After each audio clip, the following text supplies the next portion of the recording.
How's it going, everyone? Session here. Welcome back to Who the F Did I Marry? We're currently at part 7. This video is also going to be a re-upload. Seems like part 7 was a little bit missing in some way, shape, and form, but there is a re-upload for this as well. So here we go. Now, again, before we continue on further, just to kind of recap with the clarification video, I think the clarification video actually was meant to be used after part 7. They kind of explained parts of what was going on and kind of how it ties into the storyline, but essentially the both of them were trying, she was pregnant and then they had to get a DNC. I don't know if the baby or the fetus is still alive or not. I mean, because she kind of re explained that there was like a pregnancy thing though. So if someone can explain the process to me, I'm not familiar with it at all. um but I think the idea was that I think she got pregnant again. Maybe I thought that's what had happened, but I don't exactly know for certain.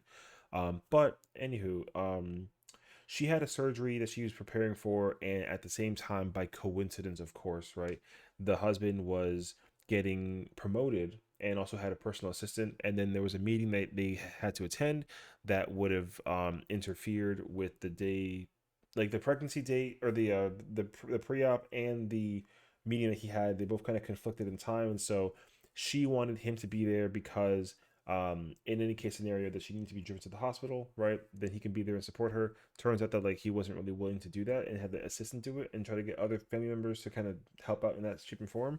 But she didn't know any family member, and also it being a private matter, obviously, like she wanted it to be kind of like low key.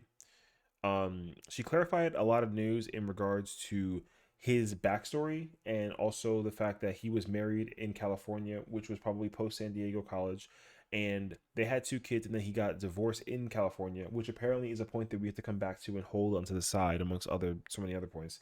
But I guess it's important to remember that um, he's from Philly. He has family in Georgia. He left Georgia to go to San Diego University and then got married, had kids over there, and then came back to Georgia in order to like kind of like refresh his life post divorce. Um, he has family that is in Baltimore, Nashville, and also in Georgia, and uh, she was able to actually FaceTime and see the family members that he has referred to, and also similar to her conversing with her family, he talks to his family every single day via the phone, where even she can hear on the receiving end that who he's talking to is actually there responding in tandem to his conversation. So, part 7.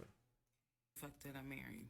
So I should have been in recovery at Northside Hospital for about at most an hour and a half. Um, Subsequently, I ended up being in recovery between 3 to 3.5 hours.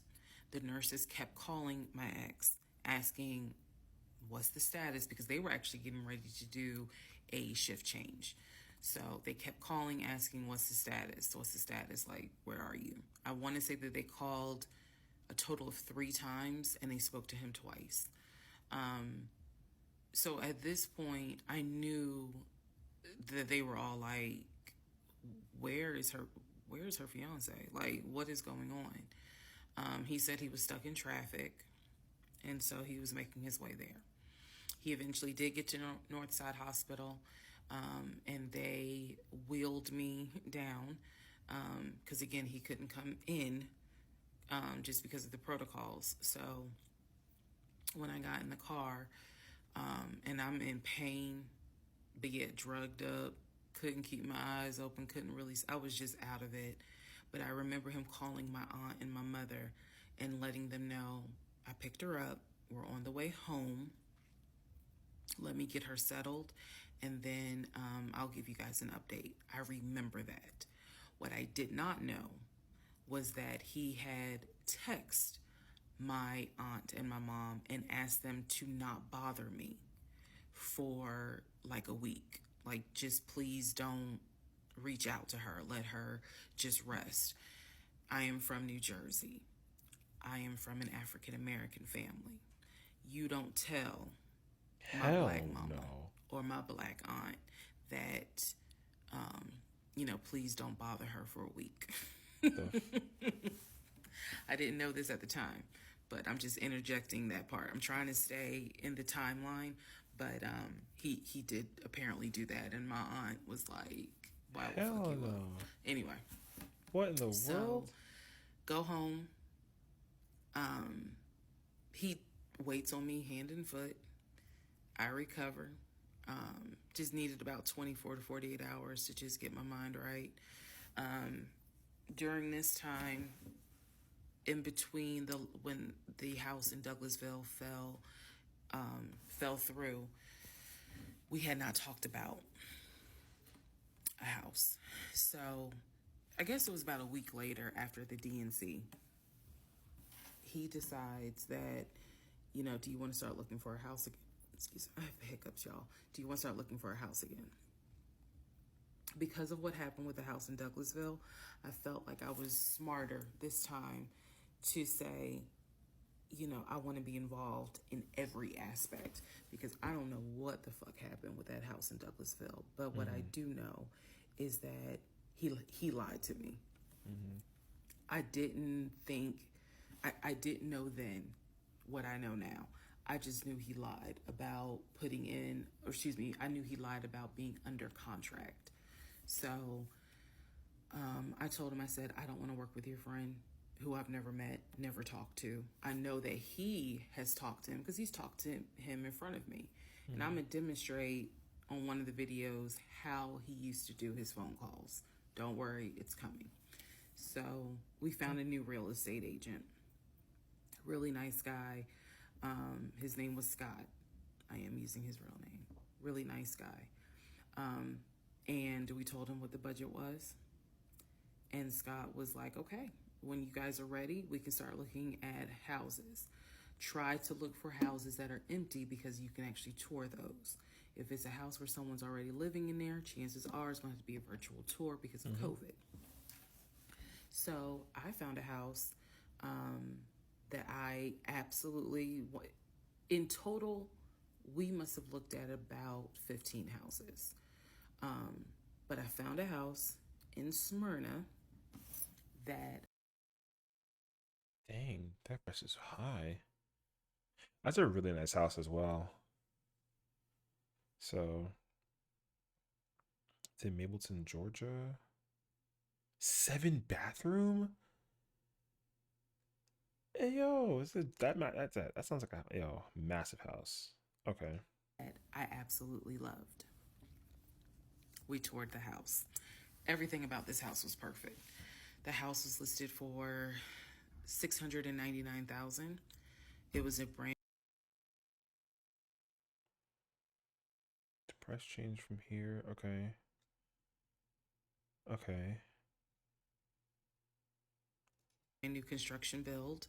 The only issue was that the basement was not finished, and he wanted the basement to be his man cave.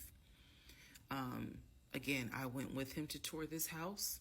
So this was already feeling very different than the situation in Douglasville because we did not actually tour the Douglasville house. We only did a FaceTime virtual tour. This house in Smyrna, we toured. We toured this house more than once. And it was gorgeous. Fucking gorgeous. So we talked about it. He said that he had the money. Again, the price was $699. He said he felt comfortable putting in an all cash offer. If you remember on the videos before, he told me he had money in his savings from when he played football. So when he said an all cash offer, even I knew you got that kind of money, like Pulling out where you can 700K? cut a cashier's check for $699,000, and he told me he did. He had money in savings from when he played football, and he was very comfortable paying all cash for this home. So For the real 2 years estate though? agent, Scott, sent over the paperwork. The paperwork was sent in both of our names. It was sent to my email. That was another thing that I changed after Douglasville. Everything gets sent to me. And then I will be sure that he signs it. So he sent it to me. I looked over the offer. We were asking, excuse me, we were going to put in an all cash, full price offer with a request to have the basement finished. Also, we were requesting for the seller to give us an answer within 24 hours. Mm. We were requesting a quick closing. These are just some of the things I remember. I remember 24 hours, like I didn't want to wait on y'all think about it. 24 hours, let us know if you're accepting the offer or not. And then also a quick closing because it was a new construction. So we didn't have to wait for the current tenant to move out. We didn't have to do that. So I watched in our bedroom as he pulled it up because it was a electronic document. He signed his name to the offer for $699,000 cash. He requested again the seller let us know in 24 hours if they were accepting the offer. So we submitted the offer at around 6 p.m. We were requesting that by 6 p.m. the next day, they let us know if the offer was accepted or not. I watched him sign the offer. I sent the offer back to Scott from my email. All parties had signed. Scott texted us and said, I got it. I'm submitting it. I will let you know what they say. Mm. Let's go into part 7. Sorry. Let's go into part 8. Good grief, this is getting long. Yeah, no worries. Interesting. Very interesting. So the plot with this thickens is because now they're in the process of finding a new house after the Douglasville house kind of backfired. And of course, like him willingly paying out of cash is actually a crazy step because in specificity, like he's labeled it right that he's got multiple bank accounts. He's got like a checking and a savings and an offshore account. And the fact that he has enough money to pull out 700K basically to cover out an entire house offer like that is, but like that's also interesting though because he had a mortgage pulled out, right? For 750K. It's like a loan to cover the house from before. So how is it that he's got that loan for 750, but then he pulled out a cashier's check for covering the same price, you know? So like that's already where that's kind of like it doesn't really add up that you know that's how that works. Now, for him to cover the costs of renting out a studio temporarily to get a house makes sense, but the speed of it for that situation, just for them getting married, is also very scary and concerning because it's like, how did you even go to make that rush of a decision, basically? So, like, to me, it's kind of bizarre that that's what it really boils down to from that perspective. Like the whole assistant thing was kind of like a weird L for him prioritizing his career and then wanting her to be able to do everything without him.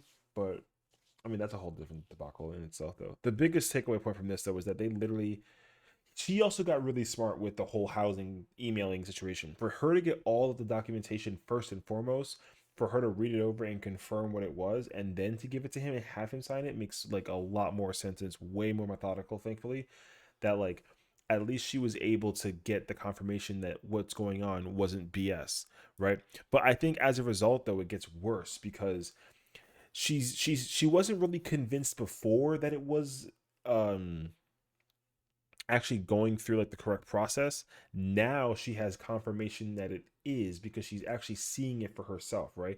Believing the word of mouth on his side was obviously like the wrong action to take because it was not really easy for her to really understand like whether or not what he was doing and saying was like truthful in nature. But now that she actually has the actual proof that he is doing what he's doing, with her approval and understanding of it is worse, right? Because now it's like now she probably feels like she's like delusional or weird or crazy for like doing what she's doing to kind of back up her and have such evidence backup, right? So I don't know, man. That's really crazy to me, honestly. I'm very concerned that like I want to know like how much further does the plot thicken because um just I don't really know how much worse this can get. I also need the clarification about the whole pregnancy thing. I thought that I said miscarriage, but I don't know what the actual process was. I understood that because they were going to either like force out the fetus at the early age of the pregnancy, that that the baby wasn't alive, sort of thing. But I guess the DNC. I just don't know if it's like a different pregnancy or not. I just don't know if this is like baby number one or baby number two. So anywho, I hope that it does get clarified. I might have to just also go do my homework to understand that a little bit further, so I'll probably do that as well. But tune in next time we check out part 8 and find out more about who in the hell this woman married. Take care.